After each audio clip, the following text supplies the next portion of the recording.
Mis saludos, queridos amigos. Qué bueno que estemos otra vez unidos para estudiar nuestra lección de escuela sabática. Hoy vamos a estudiar en esta lección acerca de los precursores. ¿Qué quiere decir esto? Bueno, todo lo que fue escrito en el pasado es para nuestra enseñanza, según dice la Biblia. Pero hay ciertas partes de la Biblia que tienen que ver básicamente con elementos que nos ayudan a entender el futuro. Y una de esas tantas cosas que hemos estudiado en la Biblia está relacionada con el libro de Daniel. Por ejemplo, en Daniel capítulo 2 tenemos el sueño de Nabucodonosor, como este hombre que había llevado al pueblo de Israel cautivo a Babilonia. En su momento tuvo un sueño en el cual veía una imagen grande, una estatua grande, compuesta de diferentes metales. La cabeza era de oro, los brazos y los pechos de plata, el vientre de bronce, las piernas de hierro y los pies, una mezcla de hierro con barro fundido. Así que él tuvo este sueño y realmente no pudo interpretar, se le olvidó el sueño y mandó a buscar a todos los caldeos, a los magos, a los adivinos, para que le interpretaran el sueño, para que le descubrieran el sueño y ninguno de ellos pudo hacerlo. Así que hubo una orden para eliminar, para matar a todos los sabios de Babilonia y entre ellos se encontraba Daniel. Daniel pidió autorización al jefe de la guardia para que le diera tiempo y él orara a Dios y poder recibir la visión. Y se le consiguió el tiempo y así que él tuvo con sus amigos un encuentro. Esa noche estuvieron orando a Dios y al día siguiente fue llevado delante de Nabucodonosor y ahí él interpretó precisamente ese sueño. Y en palabras de Daniel, el sueño fue el siguiente. Daniel le dijo al rey, tú, oh rey, eres rey de reyes, porque el Dios del cielo te ha dado reino y poder y fuerza y majestad. Y donde quiera que habitan los hijos de los hombres, bestias del campo y aves del cielo, Él los ha entregado en tu mano y te ha dado el dominio sobre todo. Tú eres aquella cabeza de oro. Y después de ti se levantará otro reino inferior al tuyo, y luego un tercer reino de bronce, el cual dominará sobre toda la tierra, y el cuarto reino será fuerte como hierro y como hierro desmenuza y rompe todas las cosas, desmenuzará y quebrantará todo. Y lo que viste de los pies de los dedos en parte de barro cocido de alfarero y en parte de hierro, será un reino dividido, mas habrá en él algo de la fuerza del hierro, así como viste hierro mezclado con barro cocido. Y por ser los dedos de los pies en parte de hierro y en parte de barro cocido, el reino será en parte fuerte y en parte frágil. Así como viste el hierro mezclado con barro, se mezclarán por medio de alianzas humanas, pero no se unirán el uno con el otro, como el hierro no se mezcla con el barro. Y en los días de estos reyes, el Dios del cielo levantará un reino que no será jamás destruido, ni será el reino dejado a otro pueblo. Desmenuzará y consumirá a todos estos reinos, pero él permanecerá para siempre. De la manera que viste que del monte fue cortada una piedra, no con mano, la cual desmenuzó el hierro, el bronce, el barro, la plata y el oro, el gran Dios ha mostrado al rey lo que ha de acontecer en lo porvenir, y el sueño es verdadero y fiel su interpretación. Una de las cosas interesantes que notamos es que todas las profecías apocalípticas siguen la base que fue establecida por Daniel en el capítulo 2. Lo cual quiere decir que todos los imperios mundiales siguieron esa secuencia. Después de Babilonia vino Medo-Persia, después de Medo-Persia entró Grecia, después le sucedió Roma y finalmente después de Roma pues se dividieron todos. El imperio romano se dividió y conformó lo que hoy es la Europa que nosotros conocemos. Una de las cosas interesantes que nos dice la sierva de Dios es la siguiente. En los anales de la profecía humana, el desarrollo de las naciones, el nacimiento y la caída de los imperios parecen depender de la voluntad y las proezas de los hombres. Y en cierta medida, los acontecimientos seguirían determinados por el poder, la ambición y los caprichos de ellos. Pero en la palabra de Dios se descorre el velo y encima, detrás y a través de todo el juego y contrajuego de los humanos intereses, poder y pasiones, contemplamos a los agentes del que es todo misericordioso y que cumplen silenciosa y pacientemente los designios y la voluntad de Él. Sí, queridos amigos, todo lo que ha ocurrido en este mundo nos da testimonio de un Dios omnividente que ves desde el principio los acontecimientos que habrían de ocurrir. Si te das cuenta, la mayor parte de esta profecía se ha cumplido cabalmente. O sea, estamos viviendo los días de los dedos, yo diría, de los pies de la imagen, porque todos los demás imperios han terminado ya. Solamente falta que esa roca, que es el reino de Cristo que se ha de establecer en su segunda venida, sea una realidad. Y estamos esperando eso con ansias, por eso debemos prepararnos para muy pronto, cuando Jesús venga, estar listos para recibirle. Ahora bien, no solamente Daniel presenta este evento, sino que hay otros eventos en el libro de Daniel que están relacionados con la imagen. Nabucodonosor quedó impresionado, impactado por aquel sueño, pero él no quería de que solamente pudiera permanecer el imperio de Babilonia por un tiempo y después una sucesión de imperios. No, él quería tener un reino que fuera sempiterno. Así que quizás pensando en esto, pues se le ocurrió una idea. Se le ocurrió la idea de no quedarse solamente con la cabeza de oro, sino hacer que el sueño se extendiera mucho más allá y en lugar de la cabeza fuera todo el cuerpo de oro. Por lo tanto, Nabucodonosor mandó a hacer una imagen completamente de oro, y esa imagen la instauró en un lugar, la presentó a todos los que estaban habitando ahí en Babilonia, para que todos se postraran y adoraran esa imagen que representaba a su dios principal, Marduk. Entonces, pues al sonido de los instrumentos de música, todos debían inclinarse delante de la imagen creada por Nabucodonosor en señal de respeto y de adoración. Pero los tres enemigos de Daniel que se encontraban allí no se inclinaron delante de la imagen. Daniel no se menciona en el relato, posiblemente estaba ausente por alguna razón. Si él hubiera estado allí, hubiera hecho lo mismo. Ninguno se inclinó y entonces inmediatamente, pues ya ustedes saben, había un grupo de caldeos, de emisarios del rey, de gobernadores de las provincias, celosos de los favores que el rey Nabucodonosor le había extendido a los jóvenes hebreos, así como Daniel, y estaban buscando la oportunidad precisa para tratar de hacer daño a estos jóvenes. Así que ahí tuvieron en bandeja de plata la oportunidad. Por lo tanto, vinieron inmediatamente delante del rey con una acusación severa. Por esto, en aquel tiempo, algunos varones caldeos vinieron y acusaron maliciosamente a los judíos. Hablaron y dijeron al rey Nabucodonosor: Rey, para siempre vive. Tú, oh rey, has dado una ley que todo hombre, al oír el son de la bocina, de la flauta, del tamboril, del arpa, del salterio, de la zampoña y de todo instrumento de música, se postre y adore la estatua de oro. Y el que no se postre y adore sea echado dentro de un horno de fuego ardiendo. Hay unos varones judíos, los cuales pusiste sobre los negocios de la provincia de Babilonia, Sadrach, Mesach y Abednego. Estos varones, oh rey, no te han respetado. No adoran tus dioses, ni adoran la estatua de oro que has levantado. Imagínense, ante esta situación, ¿qué harían estos jóvenes?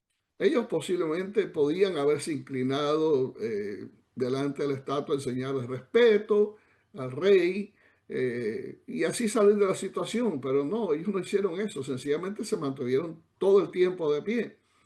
Y ya ustedes saben, yo no sé qué usted hubiera hecho, pero muchas veces nuestra actitud, aunque sea simplista, puede convertirse en un medio mediante el cual el nombre de nuestro Dios sea vituperado y sea deshonrado.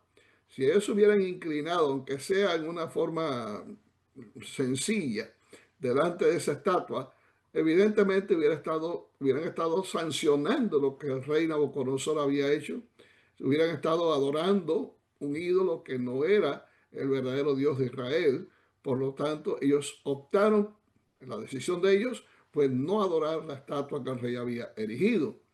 Y claro está, cuando esto ocurrió, pues inmediatamente vino la repercusión. Fueron traídos delante del rey, el rey los conminó a postrarse delante de la estatua, so pena de muerte en el horno de fuego que él había mandado a calentar 7 veces más. Pero hay aquí la respuesta de estos jóvenes. Ellos le dijeron al rey valientemente: aquí nuestro Dios a quien servimos puede librarnos del horno de fuego ardiendo, y de tu mano, rey, nos librará. Y si no, sepas, oh rey, que no serviremos a tus dioses, ni tampoco adoraremos la estatua que has levantado. Bueno, yo diría que se necesita realmente valor para hacer algo como esto, porque evidentemente no es fácil enfrentar a un rey como Nabucodonosor, que se sabe que era un rey criminal, que era un rey despiadado, como todos los reyes de aquellos pueblos paganos de aquel entonces. Eran reyes orgullosos, reyes de gran egoísmo, tenían un ego bien grande y se creían dioses, se creían que ellos podían dominar a su antojo a todo el mundo. Así que indudablemente, aunque el sueño de la estatua lo había impresionado durante un tiempo, ya esa impresión se había desvanecido. Porque déjame decirte algo, tú puedes ver milagros que ocurren en tu vida, tú puedes ver cosas maravillosas que Dios hace, pero si esas cosas no te llevan a una conversión, a una relación con Dios, a un abandono de tu vida pasada y aceptar a Cristo como Salvador personal, con el tiempo esas impresiones desaparecen y la vida continúa en su mismo curso o tal vez hasta peor. Así que yo creo que Nabucodonosor perdió de vista completamente la realidad de los hechos, la realidad de que existía un Dios superior a los dioses mismos que él adoraba y por lo tanto obró a su antojo tratando de destruir a estos jóvenes. Bueno, déjame decirte que esa misma situación va a ocurrir también en nuestros días, porque esta imagen es una precursora de otra imagen que se ha de levantar también, y de hecho ya está, yo diría que ya está la base hecha, ¿no? Ya está todo ya preparado para la erección de esa estatua y ciertamente vamos a enfrentar eventos parecidos. Y quiero llevarte a Apocalipsis, porque en Apocalipsis capítulo 13 se nos presenta allí precisamente esa imagen. La historia de Apocalipsis 13 nos habla de dos bestias. Una primera bestia que representa a la Roma papal y una segunda bestia que representa a los Estados Unidos de América. Eso es el criterio que tenemos los adventistas del séptimo día. Entonces, bajo esta segunda bestia, hay algo interesante que queremos presentarte en estos momentos y que dice Apocalipsis 13. Nos vamos ahí.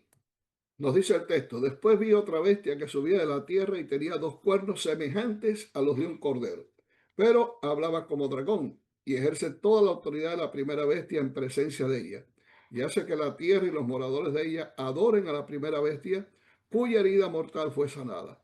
También hace grandes señales de tal manera que aún hace descender fuego del cielo a la tierra delante de los hombres y engaña a los moradores de la tierra con las señales que se le ha permitido hacer en presencia de la bestia, mandando a los moradores de la tierra que le hagan imagen a la bestia que tiene la herida de espada y vivió. Tengamos presente algunas cosas interesantes aquí. Esta segunda bestia, a diferencia de la primera que surge del mar, o sea, una zona densamente poblada, porque mar en profecía, aguas en profecía significan multitudes. Entonces, si sube del mar, quiere decir que nace, surge en una zona densamente poblada. En aquel entonces, indudablemente, era el viejo continente. Entonces, esta bestia tenía también otra peculiaridad. Primeramente surge de la tierra, en contraste con la primera bestia, pues surge en una zona que no está densamente poblada, una zona que está quizás en surgimiento, y tenía parte de esos dos cuernos semejantes a los de un cordero. Eso revela la juventud de esta nación que está surgiendo. Pero hablaba como dragón, o sea que hay un contraste. Tiene cuernos de cordero, aparenta ser cordero, pero en realidad su lenguaje es hablar como dragón. Tengamos presente que en profecía el lenguaje, el hablar como dragón, eso está ceñido a las leyes que emite este país. Aunque su apariencia era de cordero en principio, no obstante llegó a emitir leyes que tenían que ver con el dragón que le dio la autoridad a la primera bestia. Y estas leyes indudablemente es para destruir al pueblo de Dios, no cabe la menor duda. Por eso es que esta bestia ejerce toda la autoridad de la primera bestia. ¿Qué fue lo que hizo la primera bestia? Perseguir a los santos del Altísimo y destruirlos. Esa es la autoridad que va a ejercer. Y esa autoridad se la ha concedido también el dragón, la serpiente antigua que se llama el diablo y Satanás. Y esto lo hace en presencia de la bestia, o sea, es para ganarse la simpatía, la admiración, el apoyo de la primera bestia, así que va a haber una unidad entonces entre estas dos bestias. Y dice más, dice que hace que toda la tierra, los moradores de ella, adoren a la primera bestia. Ese va a ser el objetivo. O sea, en esta nación, los Estados Unidos, va a haber una coalición de tal forma que el objetivo sea perseguir a los santos del Altísimo, so pena de muerte, si no adoran a la primera bestia. También hace grandes señales. O sea que el espiritismo está mezclado aquí en esta unidad increíble, de tal manera que hace descender fuego del cielo a la tierra delante de los hombres y engaña a los moradores de la tierra con las señales que se le ha permitido hacer en presencia de la bestia, mandando a los moradores de la tierra que le hagan imagen a la bestia que tiene herida de espada y vivió. Una imagen de la bestia. Veamos la primera bestia. ¿Cómo surge la primera bestia? Dice que el dragón le dio toda su autoridad. Entonces este dragón que representa al diablo y Satanás le da autoridad a la primera bestia. Pero esa primera bestia se conforma con la unidad de dos grandes potencias, dos grandes movimientos. Una es la Roma papal, indudablemente, que es la bestia, y el otro es la Roma pagana. O sea, la unidad de la Roma pagana con la Roma papal es lo que conforma la bestia. En Roma se apoyó en el poder civil. La conversión de Constantino vino a darle un espaldarazo tremendo a la iglesia romana y de esa forma pudo sojuzgar, pudo emitir leyes, pudo dominar a su antojo, apoyada por el gobierno civil. Entonces, dice el texto además que se le permitió infundir aliento a la imagen de la bestia para que la imagen hablase y hiciese matar a todo el que no la adorase. Y hacía que a todos, pequeños y grandes, ricos y pobres, libres y esclavos, se les pusiese una marca en la mano derecha o en la frente y que ninguno pudiese comprar ni vender, sino el que tuviese la marca o el nombre de la bestia o el número de su nombre. Ha habido muchos comentarios, muchas ideas, muchas posiciones diferentes con relación a la marca de la bestia. Algunos piensan que es una marca literal, otros creen que no es así. Recordemos siempre que Apocalipsis es altamente simbólico, todo es a base de símbolos. No hay nada que nos diga que la marca sea una marca literal, que se le va a poner a alguien, un microchip, que se le va a poner a alguien en alguna parte del cuerpo, en absoluto. Esta marca en contraposición a la verdadera señal que identifica al pueblo de Dios con su Dios, como dice Ezequiel 20:12, que es el sábado, el verdadero día de reposo, debe ser también un día falso, un día que esta institución haya levantado para sustituir el sábado. Y esto ocurrió precisamente con la Iglesia Católica, que cambió la santidad del sábado para el domingo, y por eso la Iglesia Católica, así como las demás iglesias protestantes, adoran a Dios en el día domingo, para lo cual no hay ningún consentimiento en la Biblia para hacer ese cambio. Estas son cosas históricas que hemos tratado y estudiado y evidentemente pues todo esto se está cumpliendo. Quiere decir que lo que falta ya para terminar con esta profecía es que se forme la imagen de la bestia. ¿Cómo se va a formar la imagen de la bestia? Bueno, eso va a ocurrir cuando el protestantismo apóstata en este país se una con el gobierno de los Estados Unidos de América para imponer leyes. Ahí va a empezar a hablar como dragón. Imponer leyes que van a tratar de obligar a los moradores de la tierra a adorar la primera bestia, a recibir la marca, o sea que se va a instaurar, se va a establecer una ley de carácter obligatorio que va a hacer que los moradores de este país primeramente y después todos los moradores de la tierra, siguiendo el ejemplo de Estados Unidos, establezcan el día de domingo como un día obligatorio de reposo. Ahí vendrá la gran persecución sobre todos aquellos que no estén dispuestos ni a adorar a la bestia ni a recibir la marca o la señal de su nombre. Bueno, Apocalipsis 14, 9 y 11 y 12 nos dicen: y el tercer ángel lo siguió diciendo a gran voz: si alguno adora a la bestia a su imagen y recibe la marca en su frente o en su mano, él también beberá del vino de la ira de Dios, que ha sido vaciado puro en el cáliz de su ira, y será atormentado con fuego y azufre. Y el humo de su tormento sube por los siglos de los siglos. Evidentemente, habrá una decisión que tomar en el campo de adoración. ¿A quién adoramos? ¿Adoramos a la bestia o su imagen o adoramos al Dios que hizo los cielos y la tierra?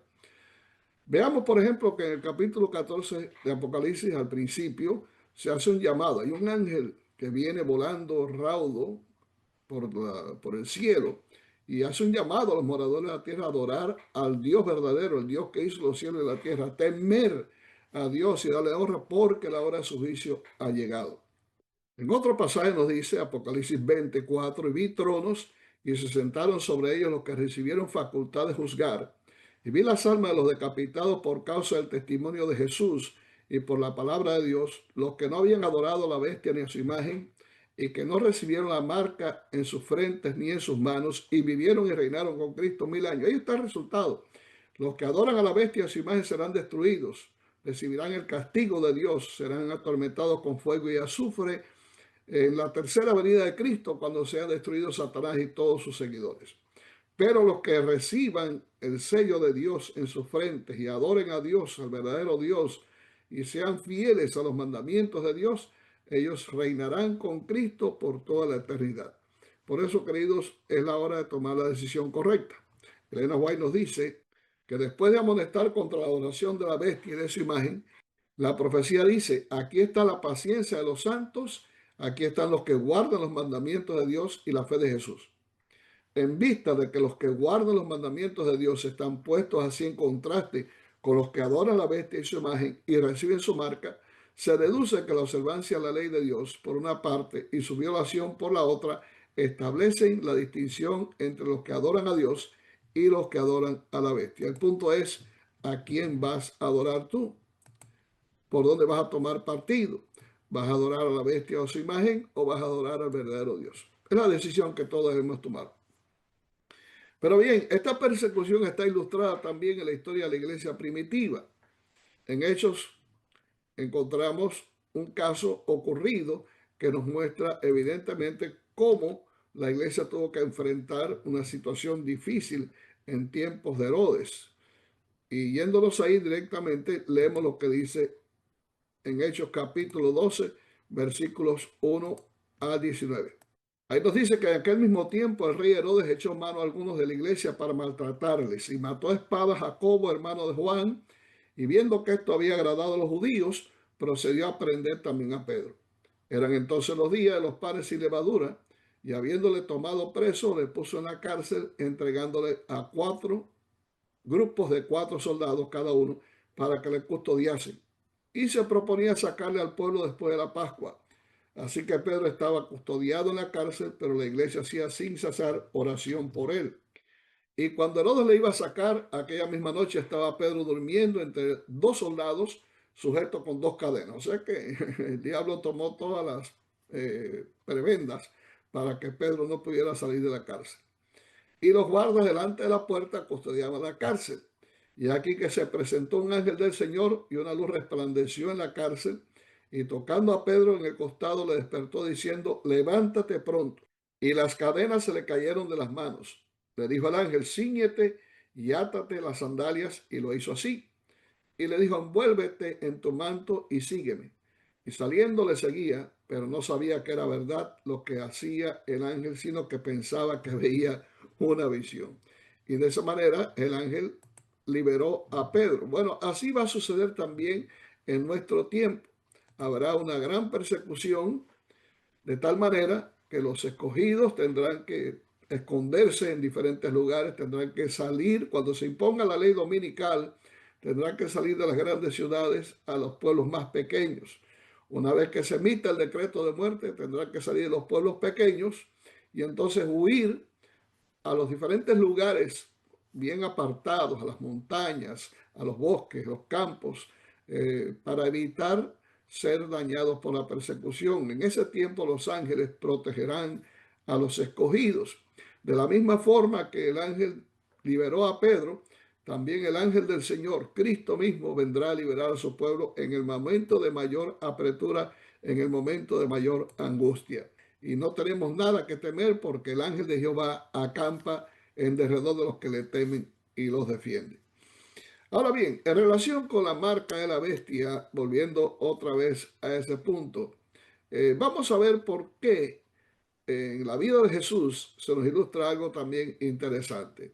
Dice allí que pasando de allí vino a la sinagoga de ellos, y aquí había allí uno que tenía seca una mano, y preguntaron a Jesús para poder acusarle: ¿es lícito sanar en el día de reposo? Él les dijo: ¿qué hombre habrá de vosotros que tenga una oveja, y si ésta cayera en un hoyo en día de reposo, no le eche mano y la levante? Pues cuánto más vale un hombre que una oveja. Por consiguiente, es lícito hacer el bien en los días de reposo. Entonces dijo a aquel hombre: extiende tu mano. Y él la extendió, y le fue restaurada sana como la otra. Y salidos los fariseos, tuvieron consejo para destruirle. Ahí está. Jesús mismo es un ejemplo de lo que va a suceder con los redimidos al final del tiempo. La razón por la cual quisieron matar a Jesús es porque Jesús, según ellos, violaba el día de reposo. O sea, él persistía en guardar el sábado de la manera correcta. Lo mismo va a suceder también con nosotros. El decreto de muerte va a estar en relación con el verdadero día de reposo. No habrá otra causa. El pueblo de Dios se mantendrá fiel al principio bíblico de que es menester obedecer a Dios antes que a los hombres. Así que no importa la crudeza de las leyes dominicales, no importa las amenazas de muerte, el verdadero pueblo de Dios, el verdadero cristiano se mantendrá fiel, se mantendrá firme, como hicieron los jóvenes hebreos en su tiempo, a los principios de la palabra de Dios y no serán movidos. De manera que esto desatará más la ira de Satanás, el cual se irá a hacer guerra contra todos los descendientes de la simiente de Jesús, los que guardan los mandamientos de Dios y tienen el testimonio de Jesucristo. Pero también en el Juan capítulo 5, versículo al 16 se nos dice, y por esta causa los judíos perseguían a Jesús y procuraban matarle porque hacía estas cosas en el día de reposo. Se va a suceder lo mismo, va a suceder lo mismo. De esa manera esto ilustra que va a suceder lo mismo con el pueblo de Dios. Y quiero concluir con esta declaración del Espíritu de Profecía, donde la sierva de Dios dice lo siguiente: el sábado será la gran piedra de toque de la lealtad, pues es el punto especialmente controvertido. Cuando esta piedra de toque le sea aplicada finalmente a los hombres, entonces se trazará la línea de demarcación entre los que sirven a Dios y los que no le sirven. Estamos avecinándonos a los tiempos finales de la historia de este mundo, queridos. Y muy pronto vamos a ver todas estas cosas desarrollarse en una manera rápida, porque los eventos finales serán rápidos. Tenemos que estar preparados para enfrentar todas estas cosas que vendrán y estar de pie delante del Hijo del Hombre cuando Él aparezca a buscarnos. Que Dios nos ayude, que Dios nos bendiga, que Dios nos guarde y mantengámonos fieles al Señor, porque finalmente la promesa, las bendiciones se van a cumplir y la recompensa que nos aguarda supera todo lo que podamos pasar en este mundo. Dios te bendiga, es mi deseo y oración.